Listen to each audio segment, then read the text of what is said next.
I really enjoy watching these New Edge Mustangs sell at auction because I enjoyed watching auction shows like Barrett Jackson and Meekum as I was growing up. And it was fun to see those old muscle cars go across the block. And now these cars are getting the respect they deserve. And it's fun to see them cross the auction block and bring decent money for a nice car like this one. Especially because now these are becoming modern classics. They are around 20 years old or so, and some of them even older on the platform in the SN95. But this is a really nice green Bullitt Mustang, very low mileage, has some plastic on the seat, but that's not the factory plastic. Um, Good looking car, interior looks fantastic. You can see that it has the Mach 460 audio system, and so being a dark Highland green car, that makes it one of 3,041 in that color. There were 5,582 built of the Bullits, and 1,819 of them were black, 722 were blue. But of those 3,041 that were dark Highland green, the Mach audio system was the only option on the Bullitt, and that's making this car one of 2,873 as optioned. Looking at the front of the car, you can see it actually has a Mach 1 chin spoiler on the bottom, so that is aftermarket. And the biggest thing I see in this car at first glance are the wheels that are aftermarket. The Bullitt should have a darker color gray wheel, a Bullitt wheel as a matter of fact, and it was an option on the GTs as well starting that year. But these ones are a very light color because they're made by American Muscle. And these wheels are way too light in my opinion. The deep dish wheels are neat, and I like the 17 by 10 inch wheels. As a matter of fact, I have them on my blue Bullitt, but the ones I have on my car match almost identically to the factory wheels on the Bullitt. As far as aftermarket wheels go, I absolutely love these 17 by 10.5 inch wide Bullitt replica wheels I have on the back of my car because they look the part. The wheels on this car seem to be way too light. They totally take away from the look of the Bullitt in my opinion. But the good news is, in the listing for the car, it says original wheels and tires included. So that is very good news. I would be very happy about that. I'm actually very surprised that they would list this car being a 14,900 mile car with aftermarket wheels on it because it totally takes away from the originality of the car. I would think they would have put the original wheels back on. Now, maybe they didn't because it says original tires as well, so maybe they didn't want to disrupt that, which I think is a very good thing to do for collector purposes, not to get rid of those tires. You can have them removed and then put newer tires on and just keep the tires. And from a collectability standpoint, that's exactly what I would do in that case, or even just get another set of Bullitt wheels to have on the car. But I understand what they were trying to do. At least they kept the Bullitt style wheels on there. I just don't think this was a very good choice for the car. The engine bay looks fantastic. Definitely a great looking engine. The hardware on the engine is still very nice looking. I believe they're zinc coated hardware and it has that gold look to it, and it still looks gold on all of those pieces of hardware, showing that there's not a lot of heat or mileage on this engine. Another place I like to look is the strut towers and the top of the shocks there. Doesn't look like any surface rust there. Sometimes those are just completely rusted over, even on low mile cars from sitting in humid climates. In the engine bay of these Bullitt Mustangs, there was one change that was made early on in production, and that would be an extra coolant venting PVC line that goes from the intake manifold to the valve cover.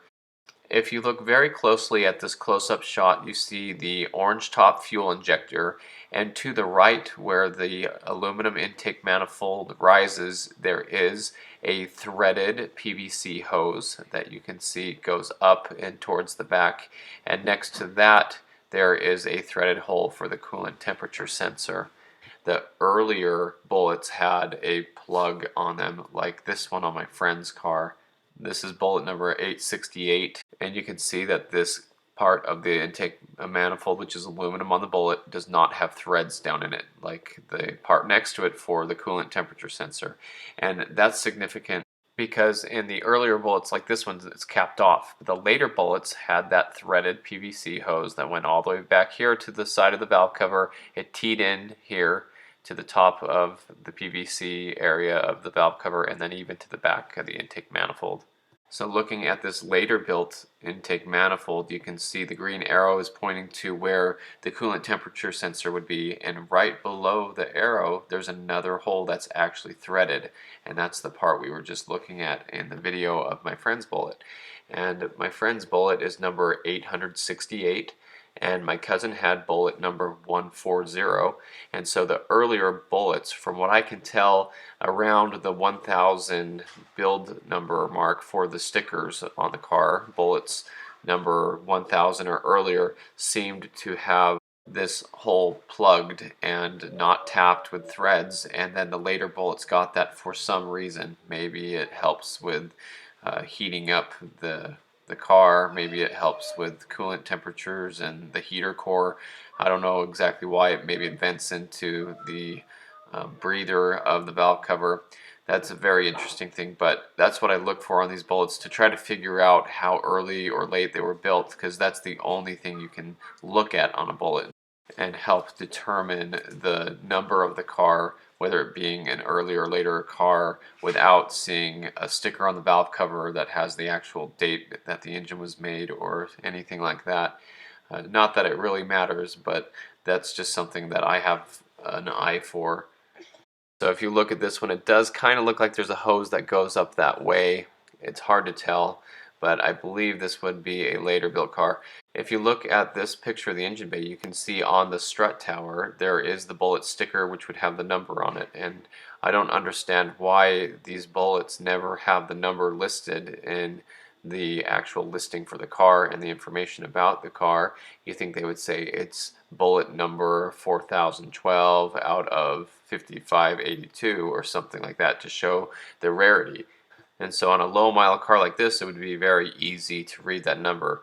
As the Bullitt Mustangs get older and get a lot of miles on them, that sticker does fade, and Ford has offered a reproduction one. They actually made one more for every car that you could go into the dealer and get, and usually they need to put it on the car for you, but in this case you might be able to get away with getting that extra bullet number to have as a keepsake. A lot of people have done that, including myself.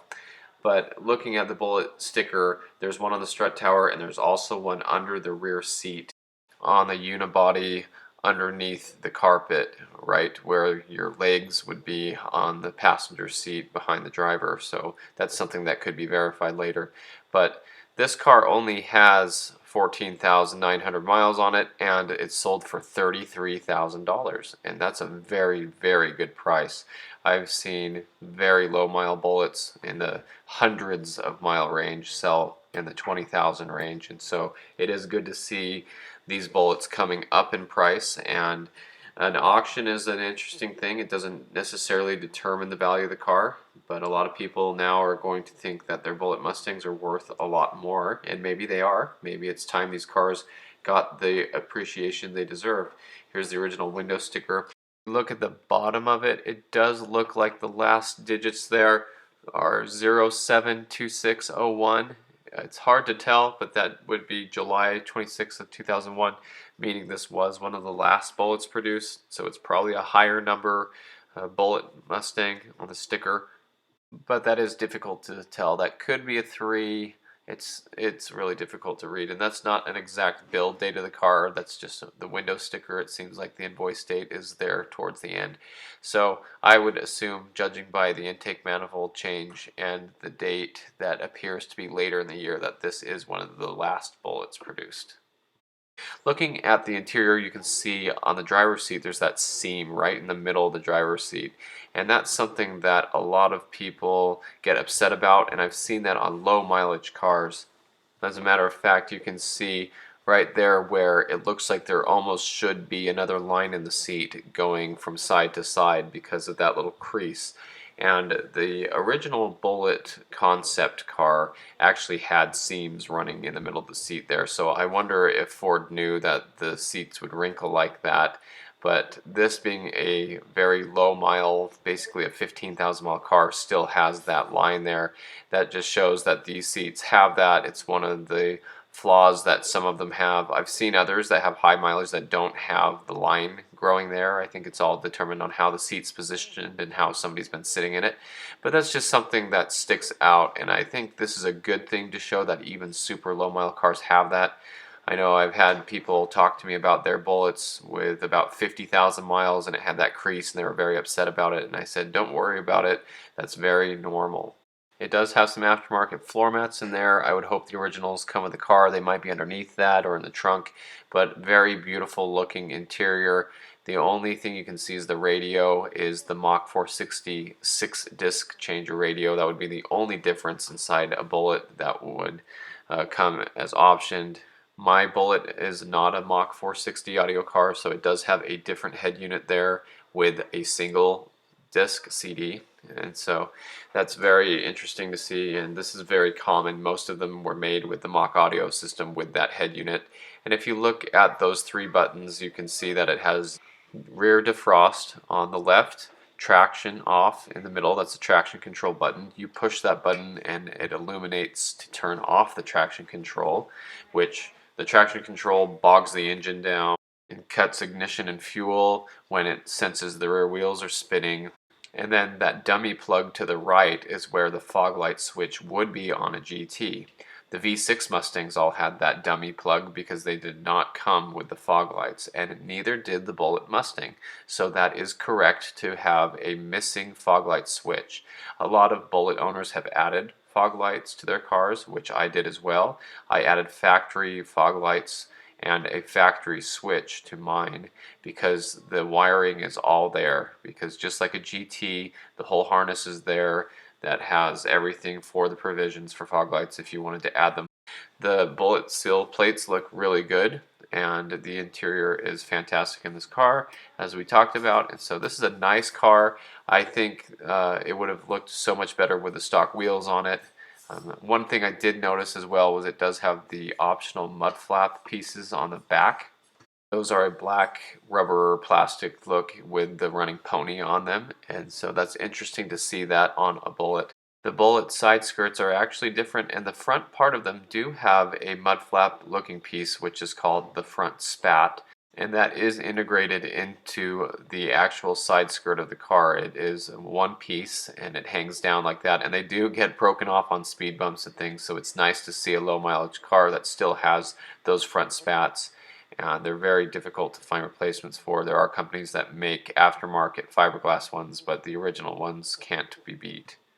So the car looks like it has the original rear quarter glass and C-pillars, which is specific to the Bullitt and Mach 1, and the shaved Bullitt side scoops on the side there. Not the same as a V6. It does not have the honeycomb. It is a shaved piece, but it is an insert piece and a side scoop piece specific to the Bullitt. And the red brakes, everything looks good on the car. The rest of the car looks fantastic, looks all original. Love the hood scoop, love everything else about these cars. It is hard to tell in these pictures whether the car is just a little bit dirty or if it has a lot of rock chips on the hood. It does look like there are stone chips, rock chips on the hood and the front bumper area, and a little bit of rubbing where the license plate used to be. So not sure if those are blemishes or if the car is just a little bit dirty, but that's what it looks like. One thing looking at the front of the car you'll notice is it does have the holes in the front bumper cover for the license plate. That is something that a lot of people did not choose to have done to the car. Dealerships drilled those holes when they got the cars in, and so that's something that isn't always able to be avoided, but it is something that is considered sought after if you do have a car that does not have the holes in the front bumper cover. And this car probably just had that done at the dealer when it was new, so you can't really blame the owner for that. Looks like that is factory Ford license plate screw hardware with the flat head and the washer looking piece of the hardware that are all integrated as one piece, so that does look correct. It's unfortunate that such a low mile car has those in there, but like I said, it's nobody's fault. It's just something that happened to these cars when they were new, and in some states you have to have a front license plate, so you can't really blame anybody for that. It's just something that some cars escaped without having, and a lot of people make a big deal about that when they're selling these cars for high dollar. The front brakes look fantastic. There's that powder coated red caliper from the factory with the laser etched pony. Lately, that's been something that has got a lot of attention on my brother's YouTube channel, as he bought a brand new caliper like this, a NOS, new old stock piece from Ford. And it's been said that those calipers were powder coated red and then the horse was laser etched on. When you look at it very closely, you can tell that the caliper had kind of a machining to it, and then it looks like a horse sticker was laid on the caliper. Then the whole caliper was powder coated, and then the sticker was removed, giving the running pony look. And some people say that they even had the paper of the horse still stuck to their caliper when they bought their car new. So it's possible that these are not laser etched. It's possible that it was an overlay sticker on the caliper, and then the powder coating was applied, and then the sticker was removed. I'll put the link to my brother's video that shows up close how you can see the machining of the caliper through the powder coating, and then you can see it continues where the pony is. And so it's a very interesting topic, but nonetheless, it is a beautiful looking caliper on this car. When these get older and heat goes through them a lot, they fade kind of a pink color. Also, I'm sure the sun fades them a little bit, and so these are bright red. They look fantastic on the car. Looking at the front of the car, you can see that the running pony has the black corral. The normal Mustang V6 and GT would have chrome around the pony there. The Bullitts did have black, so that's correct. Like I said, no fog lights. Kind of hard to see in this picture, but looks fantastic. I want to give this car the credit it deserves. This is a beautiful, basically 15,000 mile car, and it brought really good money. I think it's a good example of what these cars can do at auction, and hopefully the values continue to rise and these cars get the credit they deserve, because I think these are some of the coolest, most historic Mustangs that come from Ford. There are so many things that were done to this car. Even though it does look like a GT with no fog lights and no spoiler, it does have a lot of things done to it to make it what it is. You can see the car does have some tint on the windows, so that's not factory as well. A couple things done to this car. Not going to go over everything that makes a Bullitt specific or unique. It's just these are the things I noticed as looking at this super low mile car. It's nice to see all those little details and just the things that stood out to me. But this car did bring in some good money, and it's a nice low mile example, so I'm happy to see that. So thanks for watching. I hope you enjoyed this video, and stay tuned for more Mustang content.